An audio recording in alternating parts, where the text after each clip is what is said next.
And lawmakers expeditiously passing in the House and Senate a bill that now pushes the government funding battle to December. Our Washington correspondent, Luis Martinez, joins us live in studio.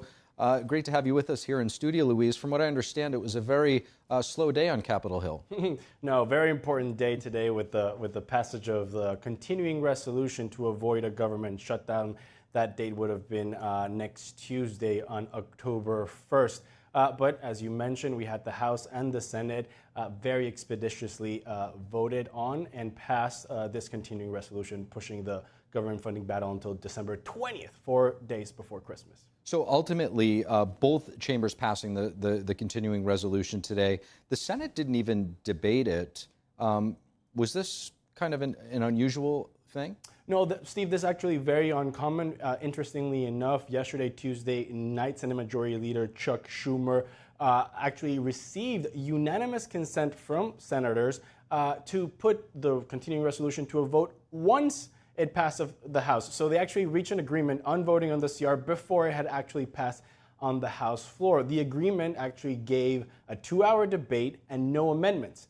We know that the Senate is known for its deliberation and for the filibuster. We were actually expecting to see Senator Rand Paul and other Republicans take to the Senate floor to condemn the continuing resolution, condemn the levels of government spending, but instead, we didn't even see 2 hours of debate. As soon as the House passed the floor and it was walked over to the Senate, voting started on the continuing resolution. Only 18 Republicans voted against it and 78 of the senators voted in favor of it. So what do you think are some of the key issues, Louise, as to why we're not seeing Congress come to terms with a budget that can fund us through a full year?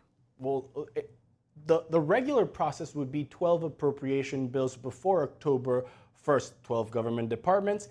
The House of Representatives tried to do this. The House of Representatives passed 6 appropriation bills. They actually authorized the funds to fund government, 70% of government through fiscal year 2025. The Senate, controlled by Democrats, did not pick up a single of the appropriation bills passed by the House. And actually, the Senate didn't even vote on any of their own appropriation bills. So we got to this date with an impasse, Republicans wanting to actually pass appropriation bills, reducing government spending, Democrats refusing to pick them up. And last week, we had an opening salvo by House Republicans where they presented the continuing resolutions 6 months into the future with the SAVE Act attached, which was a legislation that would require voter registration, proof of citizenship in order to register to vote. Democrats also rejected that proposition in the House. So the implications is that we now have a continuing resolution approved. So the same levels of government spending as 2024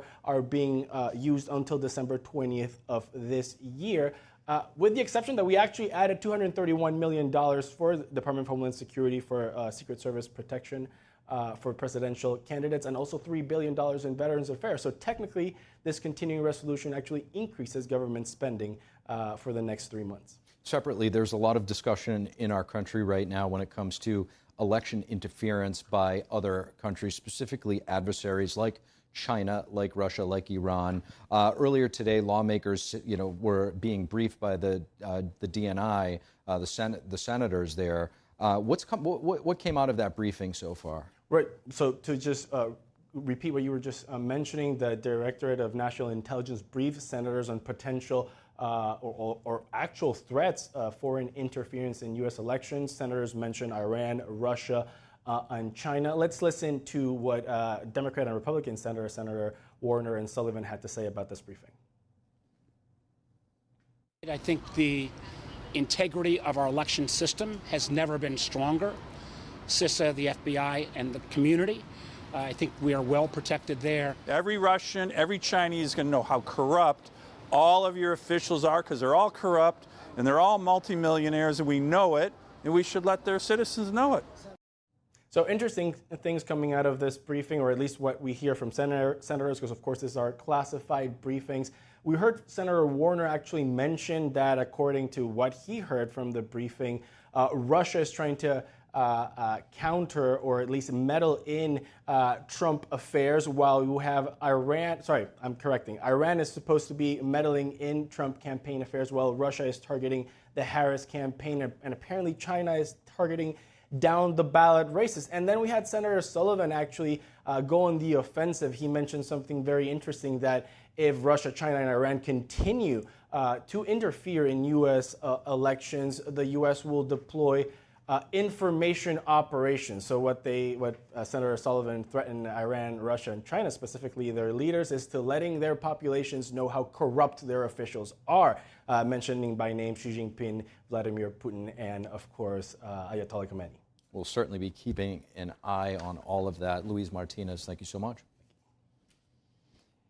And both chambers passing the stopgap. We just will be getting a little bit more information on that for you tomorrow.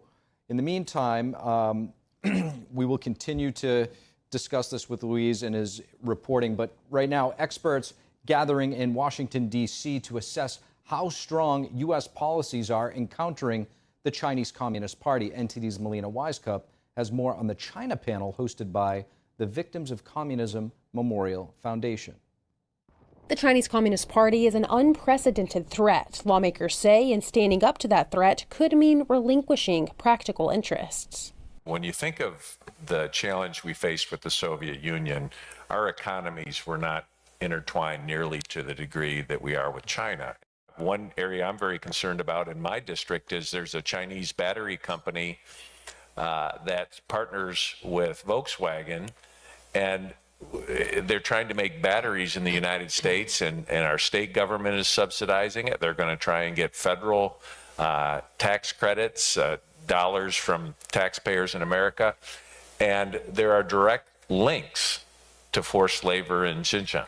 President Biden signed the Uyghur Forced Labor Prevention Act 3 years ago, but the Chinese regime has found ways to skirt the law. Panelists call for strengthening laws on forced labor. Increased fines for importers, particularly those who are repeat violators of UFLPA, so that they're facing actual financial consequences. And panelists say if the U.S. strengthens and further enforces its laws, it could play a significant role. Is actually a really important strategy and can have some very interesting and even unexpected outcomes, in my opinion. If we're hearing some of the insights about the internal weaknesses and paranoia and the discontent with Xi Jinping's regime. Another challenge is to crack down on the CCP's intimidation of the Chinese diaspora in the U.S. It has happened right here in the United States, and it's happened in other Western governments, where someone is literally kidnapped from the street and then taken to China. The real victims of the CCP are the Chinese people. If they have relatives back in China, oftentimes they're being coerced into trying to do things illegal, and the coercion or source of leverage are their relatives back home. This transnational repression is carried out not only through the so-called Chinese police stations, but also in a more underground fashion, which appears non-threatening, that is, in our universities. They've tried to do is subtly and not so subtly change the way people think about China and have people think about China in positive ways.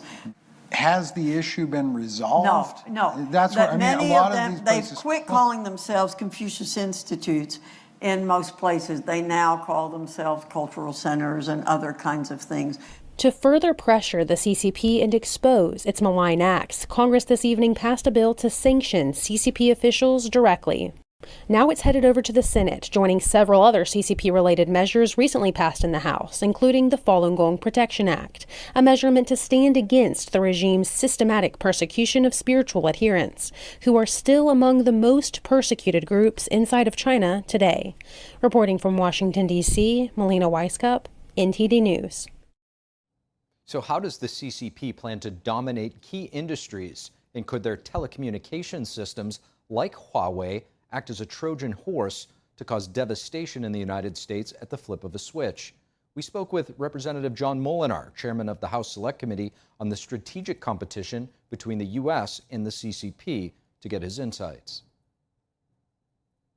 Congressman, thank you for taking a moment. Congressman, talk to us about how the Chinese Communist Party exerts its influence into our key industries in the United States.